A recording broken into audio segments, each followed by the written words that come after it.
ఓం మహాగణాధిపతయే నమః. ఓం గురుభ్యో నమః. ఓం శ్రీమాత్రే నమః. పరమేశ్వర స్వరూపమైనటువంటి జ్యోతిష, వాస్తు మరియు ఇతర అనేకమైనటువంటి శాస్త్రములను మనకు అందించినటువంటి మహర్షులకి నమస్కారం. హయగ్రీవ హయగ్రీవ హయగ్రీవేతియో వధేత్తస్య నిస్సరతే వాణి జహ్నుకన్యా ప్రవాహవత్. అరుణాం కరుణాతరంగితాక్షీం ధృతపాశాంకుశపుష్పబాణచాపాం అనిమాదిభిరావృతాం మయూకైః అహమిత్యేవ విభావయే భవానీం. శ్రీమాత్రే నమః. ప్రేక్షకులకి ఆ లలితాంబిక అమ్మవారి యొక్క అనుగ్రహం పరిపూర్ణంగా కలగాలని మనస్ఫూర్తిగా కోరుకుంటూ, మనం ఇప్పుడు చెప్పబోయేటువంటి అంశాలు ఏవైతే ఉన్నాయో అవి చెప్తుంది నేనైనప్పటికీ కూడా చెప్పేసిన సాక్షాత్ లలిత అమ్మవారిగా భావిస్తూ, మనకి చాలామంది నన్ను అడిగినటువంటి ప్రశ్న ఏమిటంటే 2024 చాలా దారుణమైనటువంటి స్థితుల్లోకి వెళ్ళిపోయింది. అదిగాక మనకు క్రోధినామ సంవత్సరం కలిసి రావడం వల్ల ఒకవైపు అంటే జలప్రలయాలు కానివ్వండి, లేనట్లయితే ఉద్యోగ సంబంధించిన విషయంలో విదేశాల్లో ఉండేటువంటి వారికి విదేశీ ఉద్యోగ సంబంధించిన విషయంలో అనేకమైన ఇబ్బందులు కానివ్వండి, గొడవలు కానివ్వండి, ఎంతో గందరగోళ పరిస్థితులు ఏర్పడ్డాయి కదా. కనీసం 2025 అయినా బాగుంటుందా, ఇంకా 3 నెలల్లో రాబోయేటువంటి 2025 ఎలా ఉండబోతుంది, కొంచెమైనా ఆశాజనకంగా ఉంటుందా అనేటువంటిది అడిగారు. దాన్ని బట్టి నేను ముందుగా చెప్పడం జరుగుతుంది ఇది. సో ఇక్కడ దేశవ్యాప్తంగా ప్రపంచవ్యాప్తంగా ఉండేటువంటి సంఘటనలు, అదేవిధంగా మీ యొక్క పర్సనల్ చార్ట్ రీత్యా మీ జాతచక్రంలో ఉండేటువంటి కాంబినేషన్స్ అంటే మీ personal chart is different, but మీ రాశిరీత్యా మీ లగ్నరీత్యా ఈ యొక్క గురువు కానీ, శని కానీ, రాహుకేతులు కానీ మనకి 2025వ సంవత్సరంలో ఎప్పుడు మారుతున్నారని చూసుకున్నట్లయితే, మనకి గురువు మే 15కు మారుతున్నాడు. అప్పటి వరకు మనకు వృషభ రాశిలోనే ఉంటాడు. శని భగవానుడు 30 మార్చిని మారుతున్నాడు. రాహుకేతువులు ఏంటంటే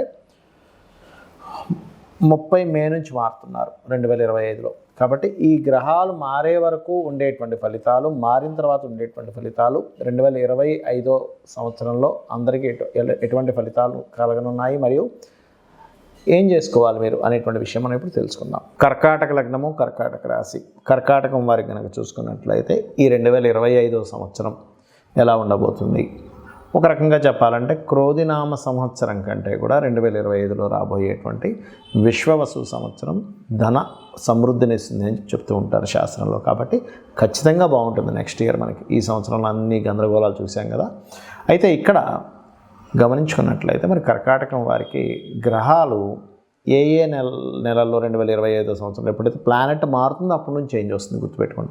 మారకముందు వెంటనే చేంజ్ రాదు. సంవత్సరం మనకి ఇంగ్లీష్ సంవత్సరం మారింది కదా అని వెంటనే చేంజ్ రావాలని రూల్ లేదు. అయితే ఎప్పుడు ఏ గ్రహం మారడం వల్ల ఎటువంటి ఫలితాలు చూసుకున్నట్లయితే, ఇక్కడ 3వ స్థానంలో కేతు ఉన్నాడు ప్రజెంట్ మీకు.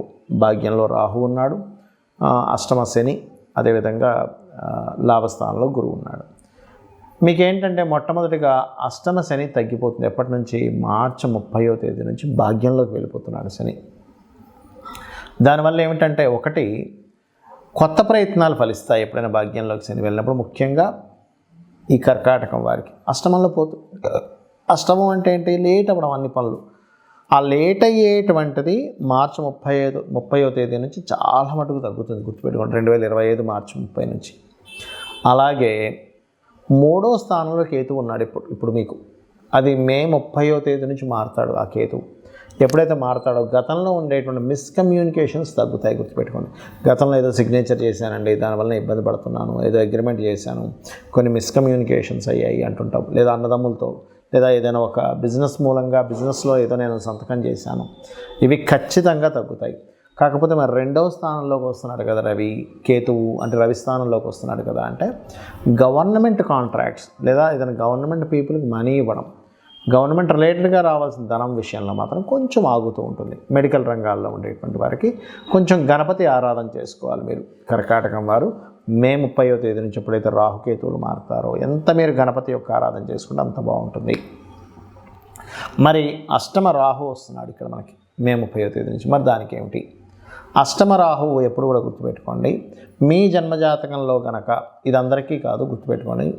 కర్కాటక లగ్నమైంది, కర్కాటక లగ్నంలో జన్మించామండి లేదా రాశిలో జన్మించామన్నప్పుడు మీ పర్సనల్ చార్ట్లో ఎక్కువగా యాక్సిడెంట్ యోగాలు ఉన్నాయి, లేదండి నాకు పర్సనల్ చార్ట్ తెలియదు, యాక్సిడెంట్ యోగం ఉందో లేదో నాకు తెలియదు అన్నప్పుడు మీరు చిన్నప్పటి నుంచి మీరు గమనించవచ్చు, చిన్న ప్రతిసారి నాకు ఏదో దెబ్బ తగులుతుందంటే ఆ యోగం ఉందని అర్థం. అలాంటి వారు మాత్రం అష్టమ రాహు మనకి మే 30వ తేదీ నుంచి సంవత్సరంన్నర పాటు ఉంటాడు కాబట్టి అక్కడ కొంచెం వాహనాల మీద వెళ్ళేటప్పుడు కొంత జాగ్రత్తగా ఉండాలి. కాకపోతే రీసెర్చెస్ చేసేటువంటి వారికి చాలా మంచి సమయం అది చెప్పాలంటే. అదేవిధంగా మరొక విషయం ఏంటంటే ఇక్కడ ఈ 2025 సంవత్సరంలో మీకు గురువు 12లోకి వస్తాడు. ఎప్పుడైతే గురువు 12లోకి వస్తాడో 12వ స్థానం అనేటువంటిది విదేశీ స్థానము. కాబట్టి విదేశాలకి వెళ్ళడానికి, విదేశాల్లో అక్కడ మీరు ఏదైనా ఉద్యోగం చేయడానికి, వ్యాపారం చేయడానికి, ఇన్వెస్ట్మెంట్స్కి చాలా మంచి సమయంగా చెప్పుకోవచ్చు. ఇక మీరు చేయవలసినటువంటి దేవతారాధన స్కందుని ఎక్కువగా ఉపాసించండి. ఓం స్కందాయ నమః అని చేస్తూ ఉండండి. గరికతో గణపతిని ఎక్కువగా ఉపాసించండి. ధన అభివృద్ధి అనేటువంటిది కలుగుతుంది.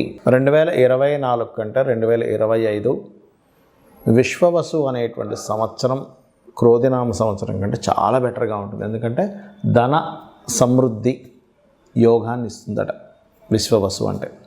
మరి దేశ కాలమాన పరిస్థితుల్లో ఎటువంటి ఫలితాలు వస్తాయి అని చెప్పి చూసుకున్నట్లయితే ఇప్పుడు మనం చూడండి, జలరాశుల్లో మీనం యొక్క సంచారం జరుగుతున్నందుకు మనం లాస్ట్ టైం మనం చెప్పుకున్నాం, 9 months బ్యాకే చెప్పుకున్నాం. రాహు మారినప్పుడు జలరాశుల్లోకి రాహు వచ్చాడు. Rahu is the drastic related సంబంధించిన వాటికి కారకుడు. జల సంబంధించినవి బాగా పెరుగుతాయి. జల సంబంధించిన వర్షాలు కావచ్చు, నదులు ప్రవహించడం కావచ్చు, జల ప్రళయాలు కావచ్చు వస్తాయని అనుకున్నాం. అదేవిధంగా మనకు జరుగుతూ ఉంది కూడా ఇప్పుడు కాలంలో. అయితే మరి ఎప్పుడైతే మీకు రాహుకేతువులు మారుతారో మే 30వ తేదీ నుంచి, అక్కడ చాలా మట్టుకు ఈ మే తర్వాత వచ్చేటువంటి నెక్స్ట్ ఇయర్ 2025 మే తర్వాత వచ్చేవి చాలా అట్లాంటివి జరగవు చాలా మటుకు. అదేవిధంగా కేతువు ఎప్పుడైతే మనకి కన్యారాశి నుంచి సింహరాశిలోకి వస్తాడో భూముల యొక్క ధరలు బాగా పెరుగుతాయి అక్కడ. అంటే ల్యాండ్ రేట్స్ పెరిగేటువంటి సమయం ఎప్పుడైతే సింహంలోకి వస్తాడో కేతువు. మరి సింహంలోకి వచ్చిన కేతువు ఏం చేస్తాడండి, కొన్ని అధికారాల్లో ఉండేటువంటి కొంతమందిని బదిలీ చేస్తాడు. అది ఎంపీ లెవెల్ కావచ్చు, ఎమ్మెల్యే లెవెల్ కావచ్చు, సీఎం లెవెల్ కావచ్చు, పిఎం లెవెల్లో కావచ్చు.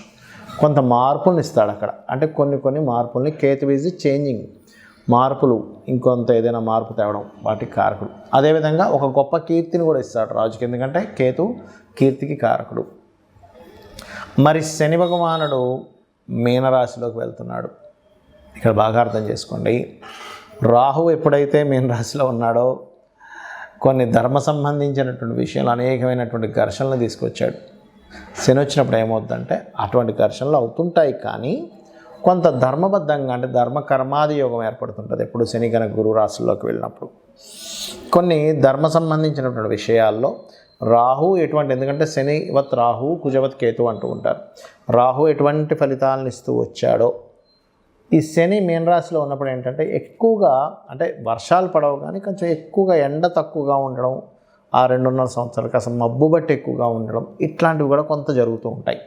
అంటే చల్లదనం, కోల్డ్నెస్ పెరుగుతూ ఉంటుంది. ఎందుకంటే జలరాశుల్లోకి వెళ్ళిన శని కదా, కోల్డ్నెస్ మీకు కొన్ని దేశాలు మంచు ఎక్కువ పట్టడం కానీ, అదేవిధంగా ఎండాకాలం ఎందుకని ఎండ అంతగా ఎక్కువ కనిపించట్లేదు ఏంటి అనుకోవడం కానీ ఇట్లాంటివి ఎక్కువ జరుగుతూ ఉంటాయి. ఎందుకంటే ఇక్కడ ఇది ఒకటే కారణం కాదు, కేతువు కూడా సింహరాశిలోకి ఎంటర్ అవుతున్నాడు. అంటే రవి ప్రచండంగా వచ్చేటువంటి దానికి కేతువు ఎప్పుడైతే ఉన్నాడో మీరు గమనించవచ్చు. ఈ మీనరాశిలో 2.5 సంవత్సరాలు ఉండే శని, సింహరాశిలో సంవత్సరాలు ఉండేటువంటి కేతువు ఈ ఫలితాలు ఇస్తూ ఉంటాడు. మరి ఈ యొక్క ఫలితాల్లో చాలామందికి డేట్ ఆఫ్ బర్త్లు ఉండవు. ఎందుకంటే వాళ్ళ పర్సనల్ చార్ట్ బట్టి లగ్నము, ధనస్థానము, ప్రయత్న స్థానము, వివాహ స్థానం కావచ్చు, గృహయోగం కావచ్చు, ఇవన్నీ మీ పర్సనల్ చార్ట్లో ఉంటాయి. మీ పర్సనల్ చార్ట్లో ఉన్నటువంటిది ఎక్కువ ప్రభావం చూపిస్తుంది. గుర్తుపెట్టుకోండి, ఏలినాటి శని వచ్చిందని, అష్టమ శని, అర్ధాష్టమ శని భయపడకండి. మీ personal chart is most important. మరి పర్సనల్ చార్ట్ కూడా తెలియని వారు ఏం చేసుకోవాలి? ఈ 2025 సంవత్సరం అన్ని విధాలా బాగుండాలంటే మీరు ఆరాధన చేసుకోవడం, గణపతి యొక్క ఆరాధన చేసుకోండి. ఎక్కువగా గణపతిని ఎక్కువగా ఆరాధించండి. సూర్యుడిని, గణపతిని ఎక్కువ ఆరాధించండి. సేవలు, ఎందుకంటే 12వ స్థానంలో శని వెళ్ళి గురువు రాశిలో న్యాచురల్ 12th హౌస్లో ఉన్నాడు కాబట్టి మీకు దగ్గరలో ఉండే ఆలయాల్లో నూనెని దానంగా ఇస్తూ ఉండండి. నూనెని లేదా బెల్లంతో చేసిన పదార్థాన్ని ప్రసాదంగా ఇస్తూ ఉండండి. అలాగే మరొకటి ఏంటంటే మీరు ఏ బిజినెస్లు చేస్తున్నా కాస్త టెక్నాలజీతో కనెక్టివిటీ ఉండేలాగా మీరు ప్రయత్నం చేయండి. బాగా గ్రోత్ ఉంటుంది. ఎందుకంటే రాహు 11లో న్యాచురల్ 11th హౌస్లో సంచరించేటువంటి సమయము కాబట్టి ఇవి చేయండి, ఖచ్చితంగా మీకు బాగుంటుంది.